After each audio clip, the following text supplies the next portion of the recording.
Zamisli da imaš 90 godina i nalaziš se sa svojom suprugom, decom i unucima na večeri. I jedna od unuča ti pita, mnogi ljudi kažu da je život kratak. Pomislio sam deda da te pitam jer si toliko star, da li je to istina? I sad ja pitam tebe, šta bi ti rekao, da li je život kratak? Ako je tvoj odgovor da je život kratak, onda razmisli ponovno. Rimski filozof Seneca tvrdi da je život kratak samo ako gubiš vreme. Mnogo vremena gubimo jer ne znamo kako da ga iskoristimo. Dobro proživljen život je dovoljno dug.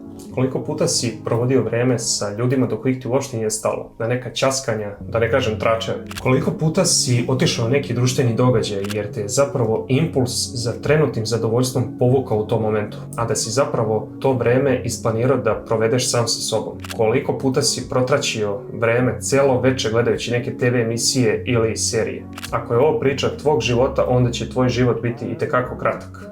Seneca također tvrdi, kada smo na samrti, mi zapravo zaboravljamo sve te stvari, sve trivijalnosti. Kada smo na samrti, sigurno nećemo razmišljati o tome koliko je bila sjajna druga sezona serije Igre gladi.